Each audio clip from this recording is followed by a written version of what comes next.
Hiya, it's Amanda here from Lolli Lulu Crafts, and today we are making a card for Gracie's dog mum and her dog mum's human mum and dad to congratulate them on the new puppies. At the time of the making of the card, the puppies hadn't actually arrived, but by the time I'm doing this bit and editing it, they have arrived. So stick around to the end where you get to see a picture and some videos of them if you want to.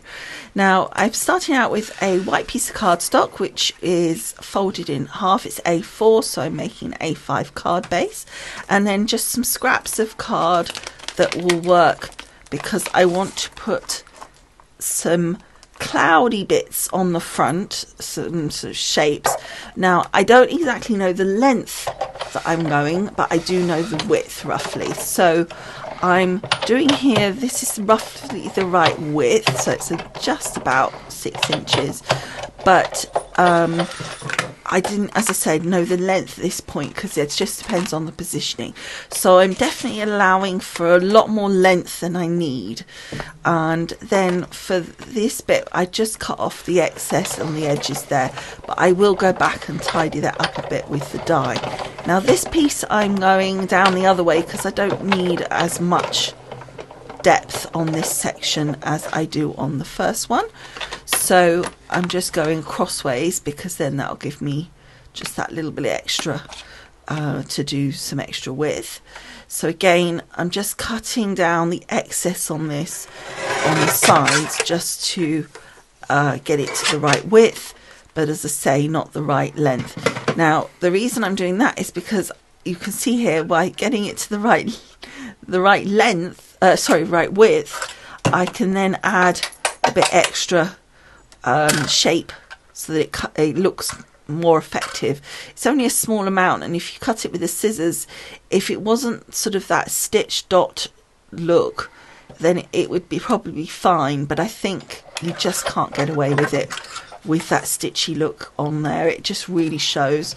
So I've just cut it with the die there, just added a little bit extra, and you can see it just didn't quite meet in the middle there, but we just snipped that a tiny bit, and I think that looks a lot better. And you can see here where on the longer piece that I did, I'm just doing that edge where I cut it across because I wasn't happy how that looked without it having that stitchy bit, and I think that looked a lot better as well, just having that extra little curve. So then on the card itself, I flattened it out completely, and I've gone into my other die cut machine. I've stuck the die down and I've placed it right up against but not over the fold. You don't want to go quite as far as the fold. It's better to be slightly under than over because you don't want to cut on the back of the card. So what I'm basically trying to do is cut away the top half of the card, the front of the card, but keeping that lovely cloud shape in place. So again, I'm just adding that little extra piece on the end. It's just unfortunately not quite wide enough for an A5 card to go across. And don't worry if the tape, by the way, starts pulling the top. That's why I put the tape sticking to the top of the card rather than the bottom, because if for any reason it does stick too much, and some cards it will do that, then it doesn't matter because it's not going to show because you're getting rid of that. Now you can see here where I've cut away the top with a piece of scissors, just went down that spine section, but you can see there's almost like a little bit of the fold still sticking out. Don't worry about that at this point. And you can also see here, I'm just showing how I've lined up the smaller piece that I cut with the front of the card, positioned it, and then I'm marking it where it needs to go for the length for the front bit there, and I'm going to cut that to the right length now, because as I said, because I wasn't quite sure exactly where things were going to sit and where I needed to position these, I thought it was easier to do it that way. You'll also notice that I had actually used both types of the two types, I should say, of the actual die. There's two dies, cloudy dies in that set, and I used both so that it would look different, and I used them in alternates So you'll see that in a minute as well. So then I just added my sentiment to the front of the small piece there. So next we want to stamp on the cloudy piece that is on the inside of the card.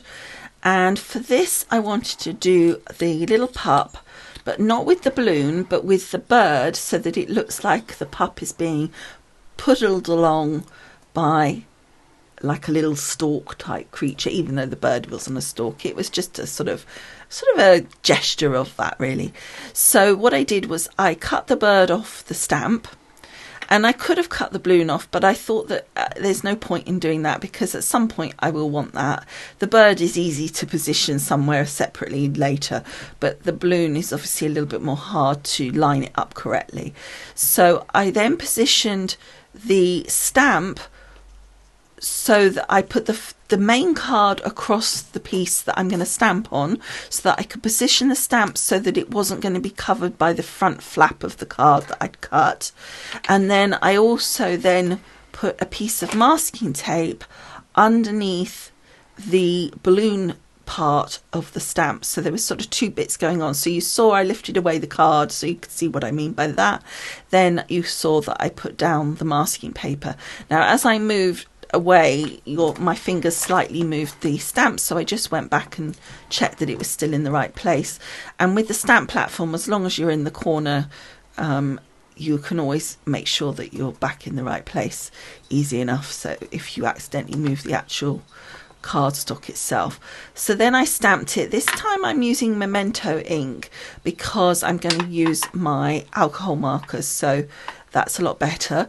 And then I just peel away the masking, and you can see then that all I had was like the string.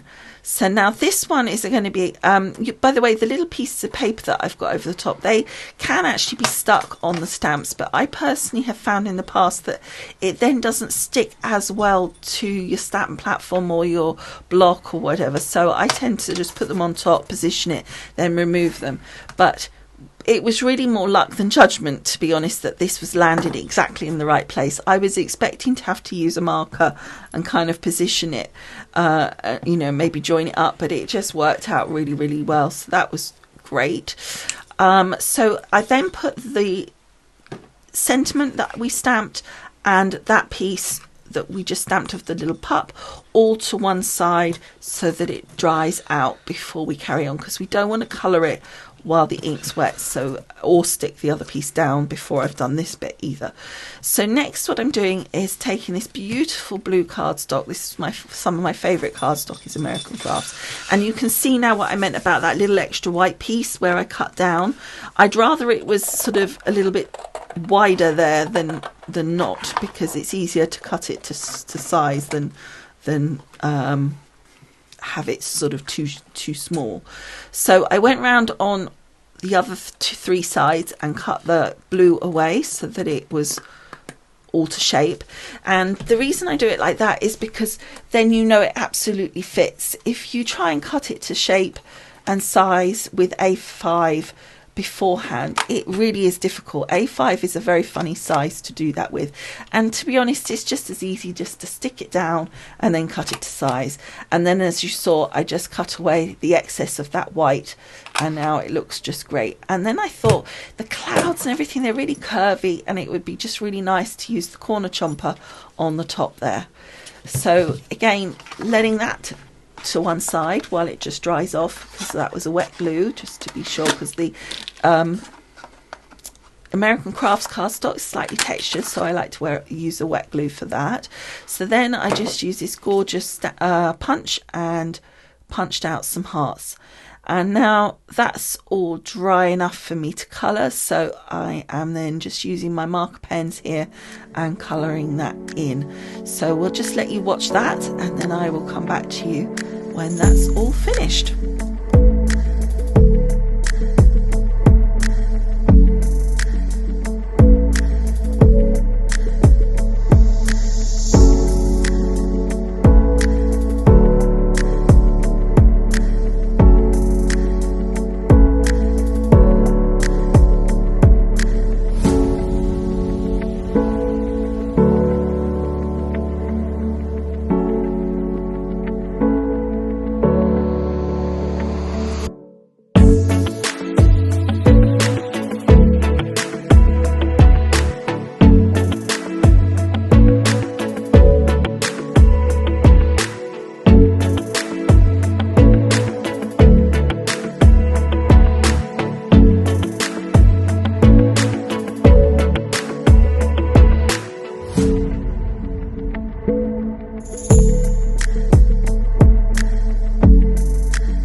Okay, so that's that all coloured in, and I think it looks really cute.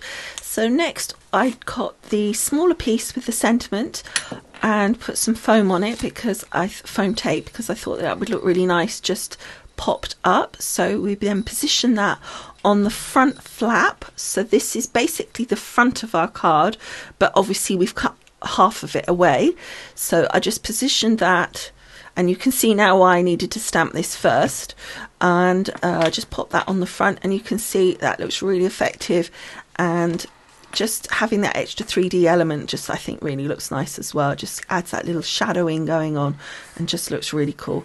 So then we need to stick our little puppy piece on the inside, and again, this I haven't got to the right length yet, because I wanted to make sure that I had enough to be able to push it up or down depending on where I wanted it, because I want sort of enough blue at the top that it looks nice, but not so much that we end up covering the puppy up, obviously, with the front of the card. So it's sort of just working out exactly where we need it to be and then sticking that down. So it's just a case of fiddling it around till we're happy with the position, and then taking really an eyeball look at it. And for this I decided that it would be easier to use my tape pen.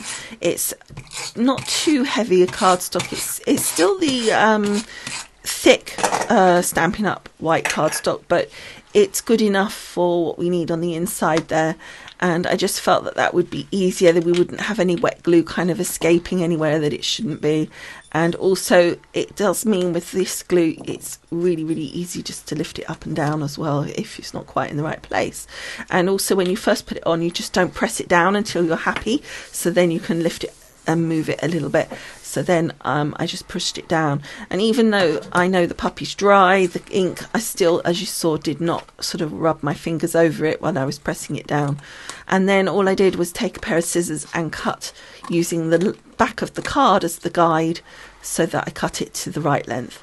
And that was that, all cut down nicely. And you can see now it just looks really cute and effective. I think I was just really pleased. And to a certain extent, this kind of card was developing a little bit as I went along in some of it ideas, and some part of it I sort of knew, like I wanted to cut away the front, but I wasn't exactly sure how I wanted to put together the rest of it. So I was kind of had a rough idea, but some of it was kind of like with the puppy, I was originally going to do the balloon, and I was like, oh, I don't know. So then, and then the hearts, I wasn't going to originally add those, and I thought, no, that's going to look really cute, so just punch those out. Anyway, so what I did was I scattered them around and then sort of positioned them. Originally I didn't have that many on there, and then I thought actually it works really well with quite a few on. Normally I go more on the side of caution with these things, because if you're not careful you can overdo it, but actually I think it worked really well with this because there was quite a lot of white, so I think it broke that up quite nicely. So as you saw very briefly, I just started to stick them down, and then I completed sticking them down off camera with some wet glue, just because you can bob the wet glue down. You can just put a tiny dot and go ahead. And then I took this Crafter's Companion stickles type thing and just went over all the hearts with it to give them a sparkle look. I did add also some hearts on the inside because I wanted the whole of the inside as you opened the card to be still part of the picture, and I'm going to write my sentiment on the inside flap, as it were, on that bit that hasn't got anything on it. So the whole of the inside there is going to be part of it. Now ideally, really what would have been easier was to wait and let all of the front bit dry and then do the inside ones, but I don't have the patience. I just want to let it all dry in one go, and frankly you can hold the front up. So now it's all dry, you can see it's all finished, and I think it looks really, really effective. I'm really, really pleased with it. I hope you guys like it as well, and I think that you can really fiddle around with this, as I say, and make different types of cards. I think it would work really well for a baby card, if you just obviously change the puppy, because you don't want somebody to think that you're saying their baby looks like a little puppy, but otherwise I think it's just a really cute card, and I was really, really pleased with how it turned out. And Jenny has her own channel, Jenny's Gracie's Dog Mum's human mum, if that makes sense. She has her own channel, so I will put a link to her as well in the paragraph below this video.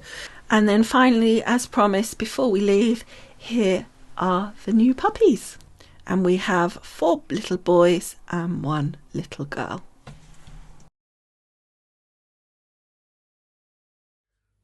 Leo's being the noisy one, I think. Oh no. That actually could be Mia, the little girl. Listen to her. All right. Oh. All right. Get them sorted, Daisy. Oh, good girl. Here we go. Must be tea time. Look, they're all going in. Okay, so thank you for watching. Hope you enjoyed, and I will see you again soon. Bye for now. Bye.